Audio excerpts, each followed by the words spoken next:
All right. Hello. My name is Jeremy Dennis. I'm a Shinnecock Indian Nation artist. I do portraiture, landscape all around our ancestral history. I also run a space called Ma's House. This is my grandparents' home here on the Shinnecock Indian Nation territory. It's a space that was built in the 1960s, and I grew up in the house eventually in the 90s.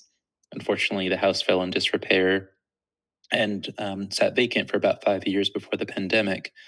Around that time, my family and I in 2020 wanted to try to save the house, and we started a GoFundMe that eventually raised over $40,000. And because of that generosity, we wanted to offer it as a communal space instead of just keeping it as a private home.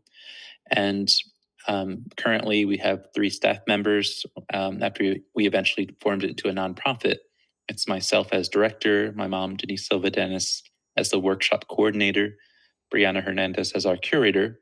And we primarily serve Shinnecock artists, artists of color nationwide. We've had over 65 artists of color come and visit and create work here, and a whole array of exhibits and exhibiting artists. And I think museums are so essential because they're places where people can be exposed to new ideas, new cultures, new ways of thinking, maybe engage in dialogue that they sometimes have never thought about, or be able to express themselves in an otherwise hard to talk to other people type of environment.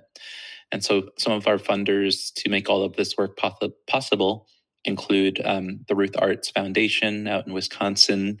We also get support from the county of Suffolk County. There's also a group called New York Community Trust who are supporting our exhibits. Stony Brook University with satellite programming and exhibiting. We also have support from, I would say, NISCA, that's the New York Council for the Arts, and many other smaller contributors who are adding up to make all of this work possible. We did have a Humanities New York grant that was canceled. It was indefinitely delayed or canceled because of the IMLS funding being canceled. That was a $10,000 award that we were going to commit to one of our upcoming shows called Resilient Roots. And because of that funding loss, we're probably going to have to make a choice whether to have less programming, less artists included, less support for materials, and so on.